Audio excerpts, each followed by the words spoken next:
So, ladies and gentlemen, welcome to another edition of the RGM Experience podcast with me, Carl Maloney. I'm here for another week, delving into the grassroots music industry and beyond and finding interesting people within it. As always, ladies and gentlemen, and today is no different. We've got CESCO and ELLIOT from CVC today on his hands. I'm right looking forward to this chat. Hey up, lads, you all right? What's happening, guys? You all right? Yeah, nice What's going one. on, everybody? Hey up.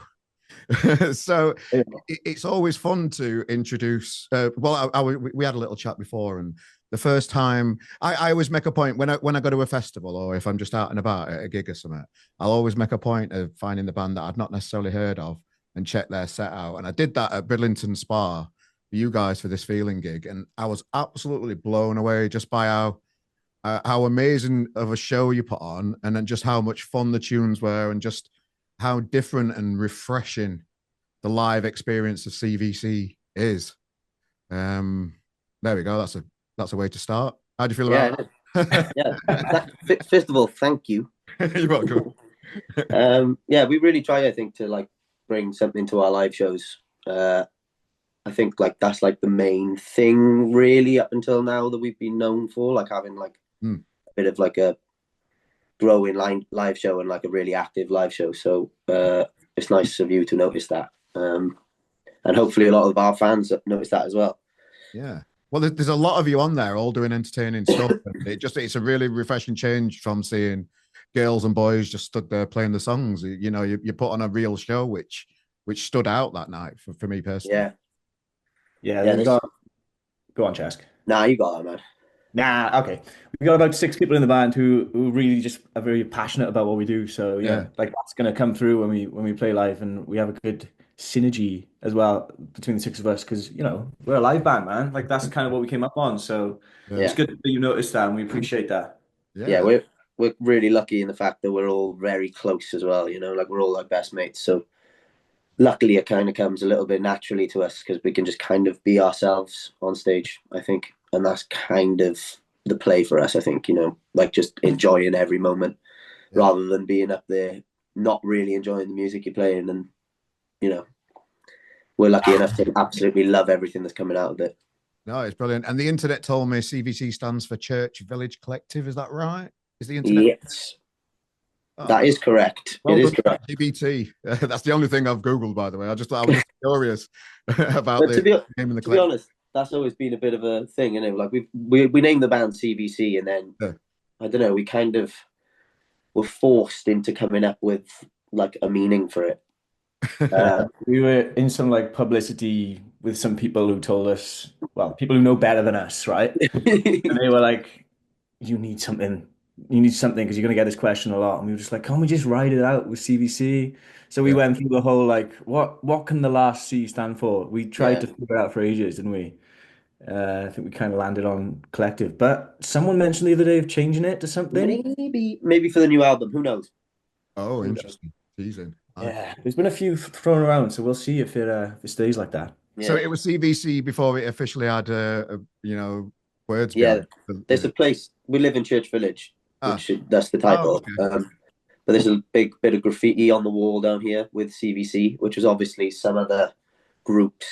Yeah. Clan tag, as they would say. But they've got, that's where we went with it, and we were just like, let's name the band CVC. Because we all just started collectively calling ourselves CVC then after that for a bit, and then that just came out then as the band name, and we went from there. Brilliant. Well, let's rewind a little bit to before the band came about and just understand how the band came to be and how you guys got into this music world then. So talk us through what was life back in Wales as a young kid growing up individually before you got into this music industry of ours. It was good, but we were all a tight knit friendship group and we were all going out skating and hanging around and drinking beers down the pub. Yeah. As you normally would. And then Dave, the guitarist, who's not here, was an avid guitarist, played loads, and he started doing little covers gigs and stuff in the local pubs. I sang a little bit with him sometimes, and then it kind of all spurred from there. We met ELLIOT. Dave joined a band with ELLIOT called Cuckoo, and that then developed into all of us getting really involved in music, like listening to like loads of records as much as possible, like loads of like Neil Young, loads of Beatles, all like 70s records. And that eventually kind of turned into us being like, let's write an album. And that's kind of where Get Real came from a couple of years more later down the line, Yeah. I think. So you decided straight away to, as a new band, to record an album. Then that's quite unique. Kind of. It wasn't straight away. Go on, man. No, sorry, go on. You got that out. Yeah, well, we just spent a lot of time gigging around Cardiff. You know, we spent a lot of time. I think sometimes bands who are doing kind of well and gained a bit of traction kind of underplay how much work they put in the local scene. You know, in grassroots venues, gigging to your nan's uncle's mate, like, you know, and we've been there and we've played loads of those shows. And we were right up until we recorded the album, and we probably still would have while we were recording the album, but we did it in lockdown when, you know, obviously the whole world stopped. And we had all these songs kicking about that we've been playing live, and we thought, you know, what better time to really get together, keep safe in one house, and just get all these tunes out onto record. And I think you can really hear that in the record, you know. Yeah. Well, definitely just rewinding a little bit then. So just before you started in the band and that kind of stuff, what were you like as kids growing up? What was the environment like around you with your family and friends and that kind of stuff before you started to get into the music?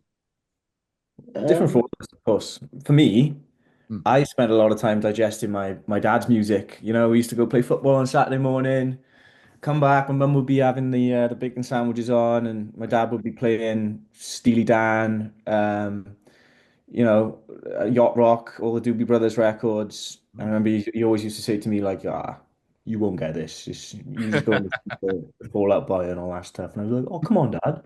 I can like music as well. But I think that just seeped into me over the years, you know. And I think it's the same for all of us. We spent so long digesting music before we really even thought about playing together. Yeah, similar for me, really. Like, my parents weren't playing music that much around the house, though, to be honest. Like, I didn't really hear music. Like, music wasn't a big thing until I was about 16, really. And then I kind of like met Dave and Dan, and we were like around each other loads, and music just became like it just became like a soundtrack of my life at that point. So every album I was listening to was like the soundtrack of my life. Like Neil Young Harvest was probably the first album I really got into, and then the Beatles came along and all the 70s stuff then kind of naturally followed on. But yeah, we were just knocking about Church Village streets, just listening to music, playing basketball, skating a little bit, maybe doing some naughty things as well. Probably doing a lot of naughty things. Of course. But yeah, it was good childhood. Some of my best days, but they're only getting better, to be fair. No, I get it. And it just great, like some of the bands that you mentioned there, like especially the Beatles. You know, every generation seems to get a kick from the Beatles still to this day, don't they? It's just and music can change that many millions of people's lives and influence them. I mean, yeah, what else can be said about it? You know, I feel like every sort of adjective that is to describe the Beatles has already been used and said. It's just timeless music and great songwriting and great chords. And that's kind of what we're striving for as well. You know, you can take a good song is kind of it doesn't matter which way that it's colored in. You know, if the chords and the melody and the structure are great, then you can kind of paint it in any way you like. And that's kind of the foundation of what we're trying to do. Yeah, go on, sorry, man. No, I was saying for sure. I agreeing with Ellie. Yeah. Okay, there we go. In Zoom, sometimes it stops the conversation. It's funny. I had a bit of a weird experience. I went to see Paul McCartney in Manchester at Co-op. Oh yeah, just over Christmas, and it just seeing those songs live. I had a really unexpected experience with it. I was expecting to get emotional, or expecting to get, you know, because potentially it might be one of his last gigs, just because he's knocking on a bit. You know, I don't know how long's when Paul McCartney go on. He's just, you know, he's just legend, isn't he? Like, he's really old and, you know, still having it. I just think that's great. But, you know, I was expecting to be more emotional with it, but because those songs are so ingrained in me, it was just a completely different experience to what I thought. I didn't get as emotional as what I thought, and I don't really know what I'm trying to say here, but it just wasn't, because those songs are so ingrained in everybody, aren't they? All the popular songs, that all the yeah. that it was just like, oh, they're the songs, and somebody's singing it again. I didn't quite get the connection that I wanted from seeing him live. If you get me, it wasn't disappointing. It was, iconic. It was just it felt funny for me for some reason. I don't know. You Yeah, know what? I went to see him in London, and Yeah, I can kind of relate to that a little bit. But there was one moment where I think it sunk in that I was witnessing yeah, something really special. Is yeah, when the band left the stage and he rose up on his big platform and played Blackbird on his yeah, own yeah, stage, yeah. and like the crowd fell silent, and we all just watched in awe. I think that was the moment for me where I was like, "Holy!" I don't know if I can swear. Holy Oh, of crap! course, yeah, yeah, Holy shit, man! This is real. Like this is the goat, you may say, of the of yeah, songwriting game. Like, yeah, it was a strange vibe because everyone kind of was expecting some sort of like tremendous emotion yeah, outburst. yeah. People around crying, don't get me wrong. But I didn't feel like that either. So yeah, I'm not sure why. Yeah, no, I don't know what that's all they about. do say to never meet your heroes, though, don't they? So maybe that's something to do with it. Like maybe it's like we shouldn't, Yeah. because you have so much obviously anticipation about it. I built it up a Build lot it up. as well. Yeah, it You was. probably built it up loads in your Yeah, head, and then you're like, oh yeah, but actually, yeah. yeah, you've heard all those songs before. But yeah, it would be mad. I would have loved to have gone to that gig. Have you? It was class. It was class. So, did you guys? Have you guys ever met your heroes on the road or touring? No. Who are your heroes? Well, probably Paul McCartney, to Yeah. be fair. So that would be one. Who have we met on the road? We met Example. That's not really a hero, unfortunately. Yeah. And he wasn't, I mean, I don't want to disrespect example, right? Cool guy, like Oh, really nice. But I asked him to play table tennis with me, okay. and he just looked at me and sort of looked away in disgust. It's like, you know who I am? I don't just play table tennis with anyone. I'm example. So that was a bit disappointing. So maybe it's true that you shouldn't meet your heroes. I don't know who else. We bumped into Wolf Alice. I mean, I wouldn't say them my heroes, but when I was like 13 or 14, I was like, oh my God, Wolf Alice. Kind of had a period of both of them. And when I saw them, I was like, oh my God, we're playing a festival with these guys. So it's, like it's still, it's easy to be starstruck, but we haven't really met anyone massive, have we? No, no, no, really, no. Maybe one day, eh? Maybe one day. I met Liam Gallagher once, and it were many years ago. They were playing Sheffield Arena, and they were in a hotel, and it must have been where they were staying. And Liam Gallagher were just outside. And I'd just been to see Oasis in America on a few gigs at Hollywood Bowl and a few things. So I said, "Hey, Liam, I've been following you in America and that." And he just said, "Did you think we were shit?" And I was like, "Right, okay. I've had my Liam Gallagher moment. That's it. That's it. That'll do that." That's that's wicked. But that's cool. He's real, He doesn't sort of like treat Yeah, you as yeah, someone you're not. He talks to you like a person. yeah, yeah. He was just there. Did you think we were shit? And I'm like, "No." See you later, pal. No, it's just fun. Just fun. I feel Yeah, like that's a great response from Liam Gallagher, to be fair. Yeah, if it have had a Sums posh him up so voice, well. if it have had a posh voice, and they were completely different to how he's perceived and stuff. Yeah, yeah. yeah. So yeah, so well, right, okay. So the band's getting together. Then you're all. How did it all first come together? Then all six of you. Talk us through the beginnings of that and just getting the band going. Well, yeah, there was the first stage was me, Dave, and Elliot, and two others or three others. Was it? Oh, the very first gig. Yeah, the very first gig. Yeah. When Mhm. Elliot was on bass, I was front manning still. Dave was on guitar. We had another guy called Gav Jenkins on drums and Josh Allen on guitar, who used to be in the band. Then it kind of evolved into us meeting Ben, who is also from Church Village, Yeah. who rocked on the bass and still does to this day, to be fair to me. I'm not giving him that. And we were gigging Cardiff loads. We were living in Cardiff. A couple of us were in uni in Cardiff. We were playing all these like tiny venues, trying to make a name for ourselves. And then we kind of grew really like organically in Cardiff, and the live performances just started getting better. Performances. Tried to get better, started to get better. And then the guitarist left the band for reasons which we won't go into now. Then ELLIOT joined, and we finally had a vocalist who could keep up with us. And 3-part harmony started coming into effect, and we were like, right, this needs to start getting recorded now because it's getting silly how good we're getting. Nah, but yeah, we had a couple of songs which were ready to get recorded. We were like gigging so much and just like partying in Cardiff loads, and we just had the whole scene like kind of buzzing, and Cardiff was buzzing at the time as well. We had great artists like Buzzard and Boy Azouga coming through the ranks. So we had to compete because they were releasing albums.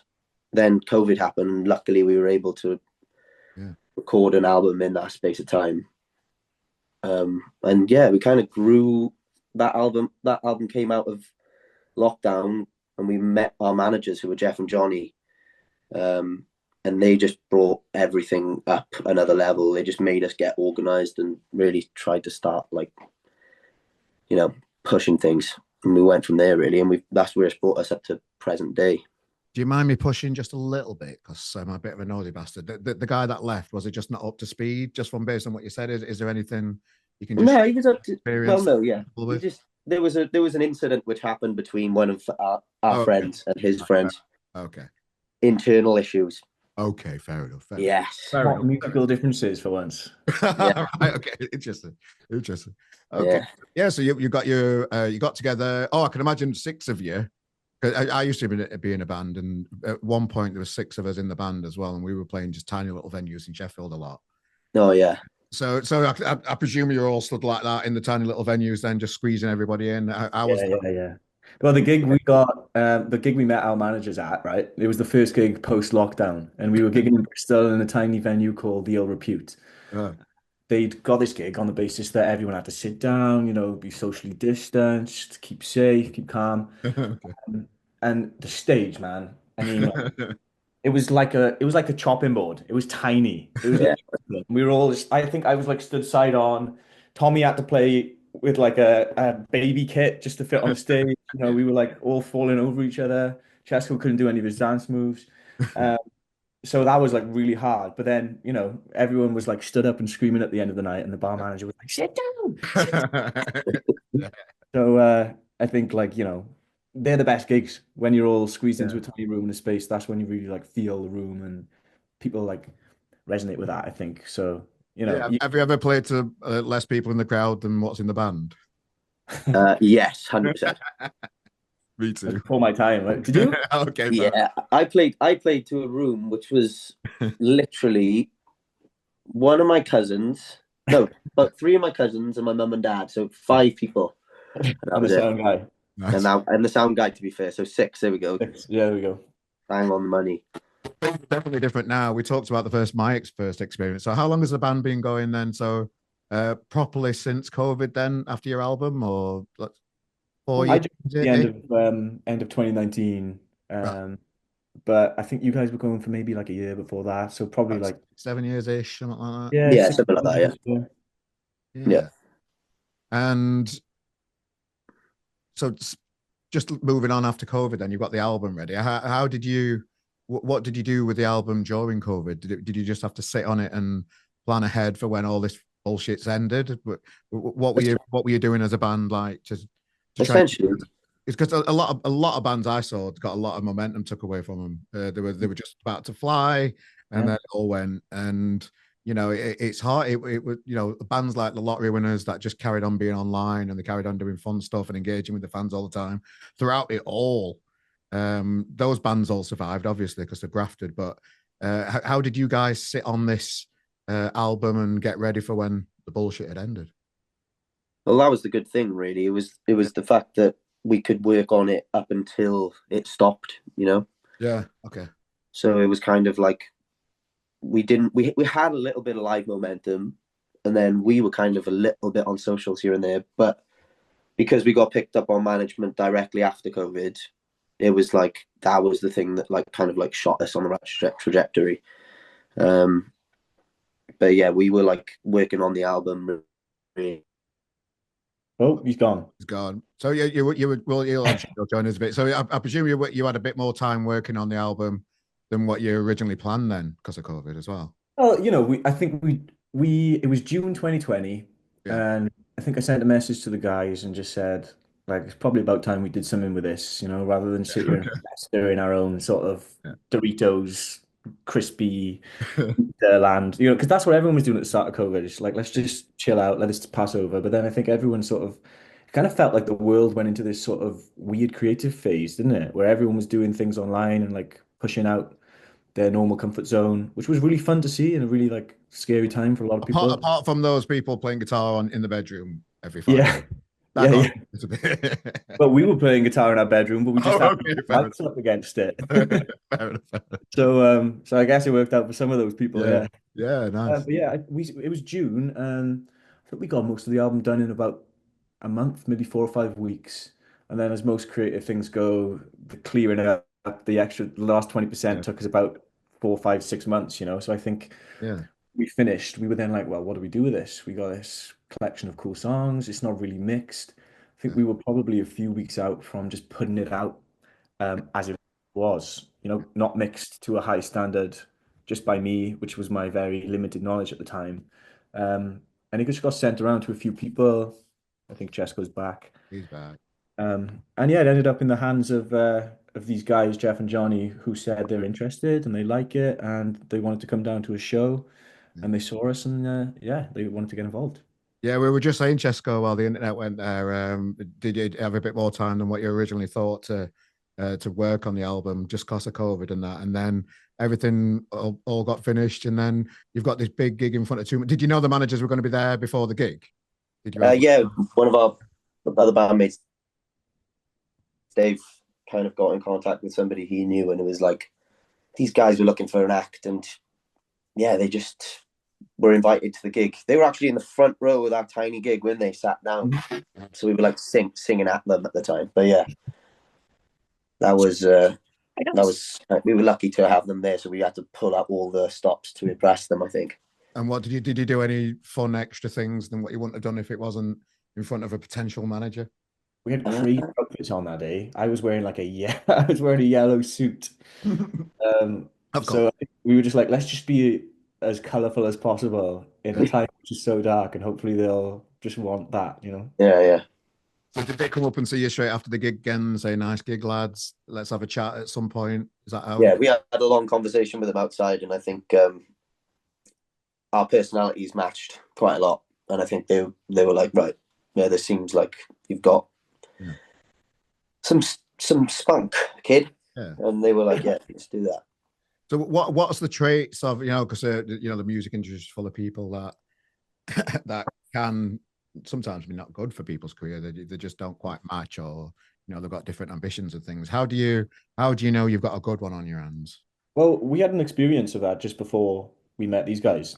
Yeah. I mean, I don't want to say any names or, disrespect anyone, but a couple of people came up to us and they were like, give us this amount of money and we'll give you this. They were promotion people. Yeah. We didn't really know what it was. We just thought, oh, look, someone's actually interested in what we've Yeah. got to say. But then they asked us for loads of money and basically gave us a few interviews with some people I went to school with. So we were just like, hang on, are we getting mugged over? Like, what's going on here? And I don't know if they were out to get us or if they were out to like try and scam us, but it didn't feel right. And you got to follow your intuition, I think. We were just like, yeah, we've had enough. We don't want to continue. So when we met Jeff and Johnny, we knew that their energy was right because they weren't doing anything Yeah. this team had just done with us, Yeah. So how did they physically elevate as a band then? Where were you at the time, and how quickly did you see things developing with this new team behind you? Sorry, my signal went there, mate. Can you say that again? Yeah, sorry. So you started with the manager. What level do you think within the industry the band was at that time, and how soon did you quickly feel that things were starting to change a bit and develop? I would say, like, we were kind of, I don't know, we were up and coming in Cardiff, but nowhere near like the UK. We had we had like maybe one gig in London, and they kind of they had all the package to be able to get like 13 artists as a promotional agent. You know, they had contacts which just brought us up to the next level, and we were getting better gigs. I think one of the first gigs they got us was a support slot with Inhaler in Prison in London. Yeah. So it was just like, as soon as we had them and they showed us what they were worth, it was like, right, we got to hold on to these guys. Like they're doing a great service for us, and they're still with us now, and they're still like so interested in what we're doing all the time, and couldn't be grateful enough for them, because we would not be in the situation where we are now without them. Because unfortunately, in this day and age, it's really difficult to grow your music organically. You need help along the way, like managers and a label, and they pointed us in the right direction, and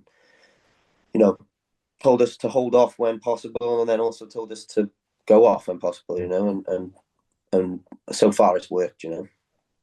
And Elliot, any thoughts on that yourself? Yeah, I think it's just, like there's loads of bands looking to make that leap from their local scene, grassroots venues up to the next level. But I mean, I don't know if we want to go into the state of the industry, but it's a very hard thing to do that.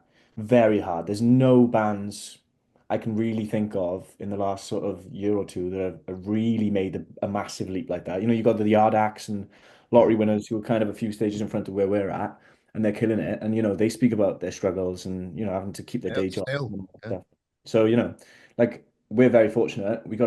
It allowed us to get a team, like a good set of people behind us who could drive us to gigs and, book our shows for us, because bands have already got enough stuff going on. How are creative people supposed to manage their like outgoings? They can't even manage their emotions. Yeah, well, did you see Sam Fender's quote on the industry? I did, yeah. Yeah, about it just being so difficult for working class bands to get anywhere. It's financial suicide to even think about starting a band and taking it seriously. And that's coming from him, who's made it. Exactly. Yeah. So it's a shame, but like I really don't know what we do as artists to combat that. Yeah, well, it sounds like so did the gigs with Inhaler and other tour supports and that kind of stuff help you get away out of Cardiff then? Is that the main thing that helped you get more nationwide? Yeah, that was it. That was well, it was just, SGM and 13 artists really getting us gigs all around the country, and we've managed to get a UK tour off it, and we've just been growing since then. Really, like more people have seen us. You still got to do the gigs to get people to come. Like I think we wouldn't have sold any tickets if you just went to a London gig and played a show. But luckily, they put us in front of faces who enjoyed the music, and it's just been growing organically since then. And like the little tours we're doing are helping to sell tickets, and London now is like one of our main followings, actually, maybe even more than Cardiff. It's like the place where we go when we want to play a gig and everybody be bouncing in a room. Not just in the UK. We'll come to the tour in a bit that you've got, but South by Southwest, that must be an exciting experience to have coming up. Oh yeah, absolutely buzzing. We played Austin City Limits last year, so we're quite familiar with Austin now since that trip, but I'm absolutely buzzing to go there. I can't wait. Me and the boys have been like, well, Elliot, you're not really into the golf thing here, but we've been playing loads of golf recently. Okay. And they've got this golf pitch and putt out there, and I just cannot wait to win money off the boys. A chance. You don't stand a chance. He's doing it all this. He's the worst player I've ever met in my life. I'm basically Tiger Woods. Now we can't wait, man. It's like, who gets to go to Austin? Like so super cool. There's a few Welsh bands going out there as well. A band called Melt. I think we're doing like a Focus Wales thing, and some other showcases. So I don't know what to expect. It's going to be really, really fun, and the weather looks great. So we're packing our shorts. Does America know more about Wales now, just because of the Wrexham thing? And are they more of like Welsh, just the community within Wales, and just more about the country rather than it just being part of Great Britain? Yeah, I think so. You feel like does it feel like that? If it being Welsh, does it feel like I don't know? Not really. No. Like I think they know what Wrexham is now, and that's about it, to be honest. But Yeah. like Wrexham's basically England anyway, isn't it? Yeah.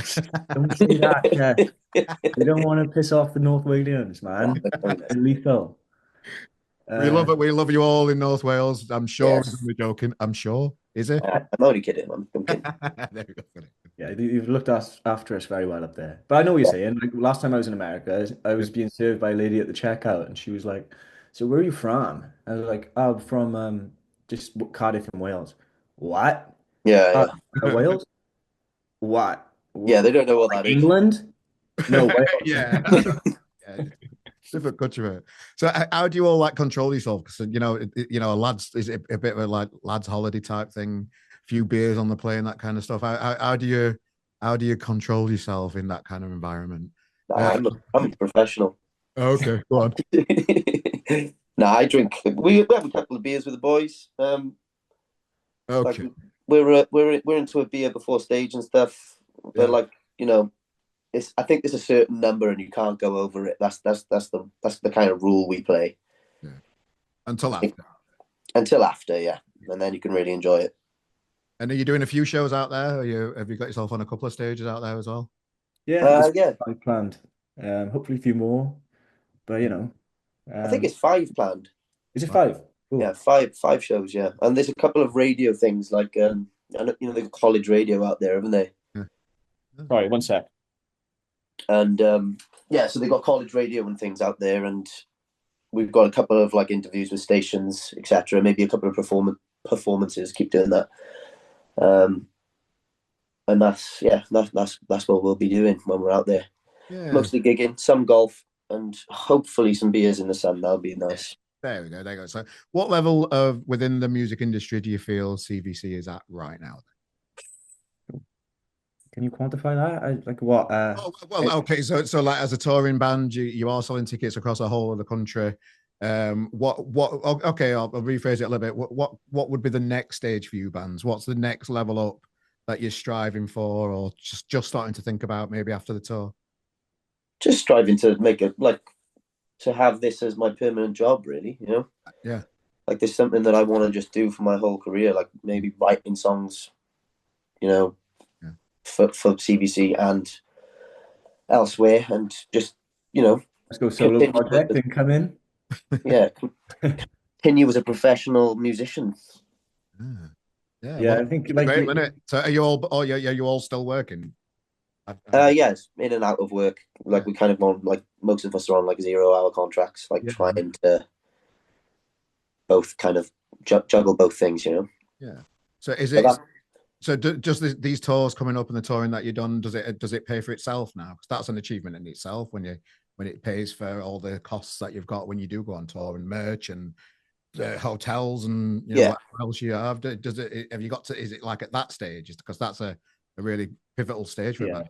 Yeah, it is.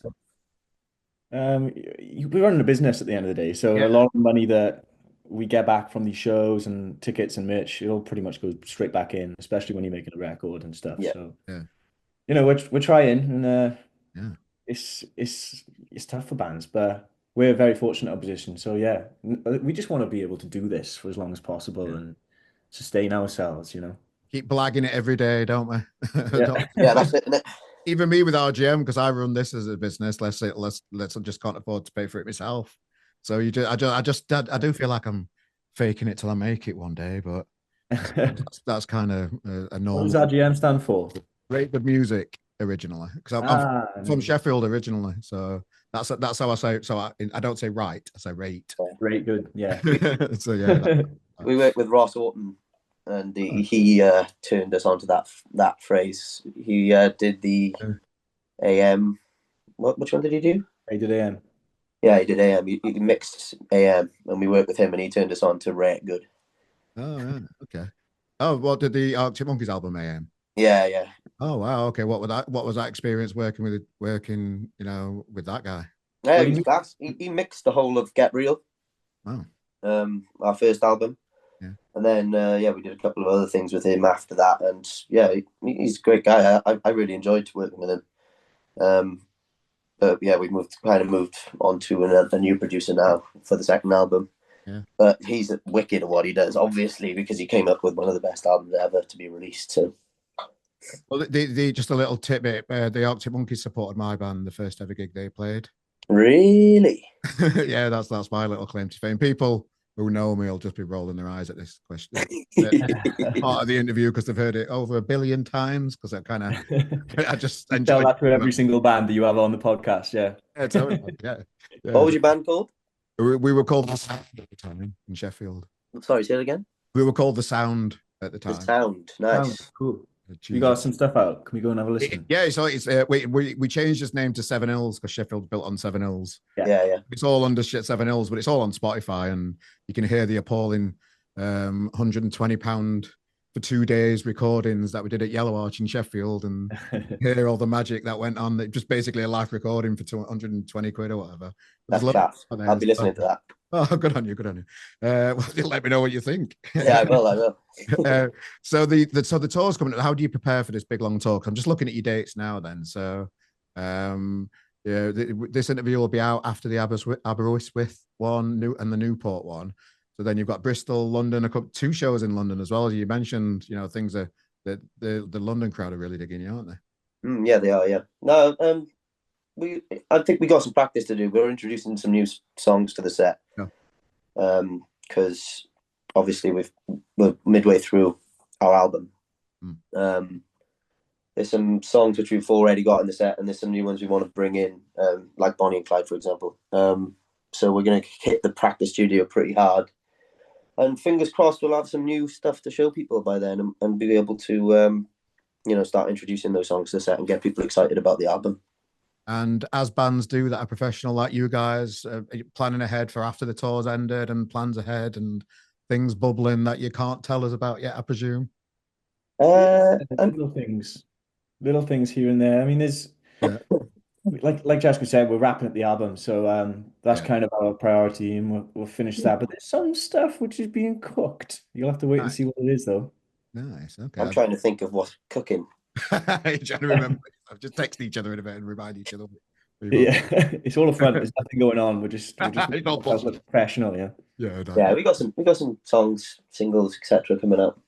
Well, yeah, we're all ready and buzzing for that. Well, we've just been shouting about Bonnie and Clyde on RGM recently. One of your latest releases.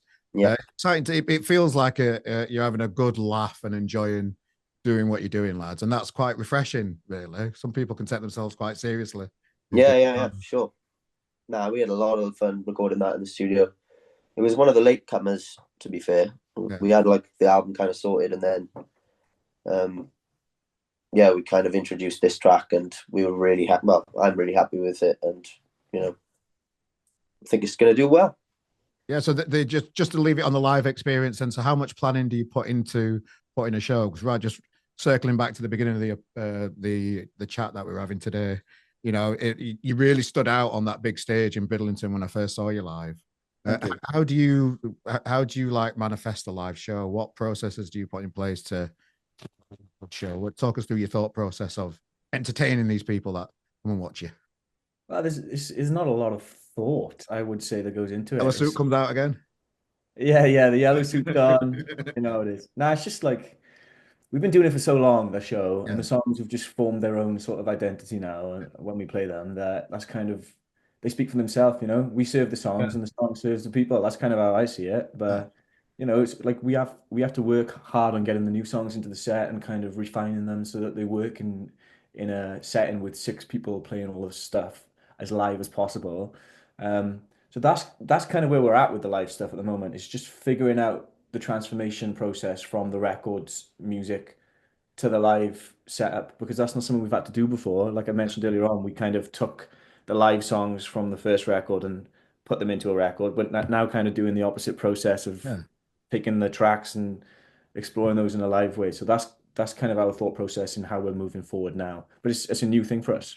Nice. Well, there's a link for everybody listening or watching this on YouTube. There's a link within the description of this podcast that takes you straight to Team CVC, and within that link you can buy tickets for the tour, you can get involved with the music.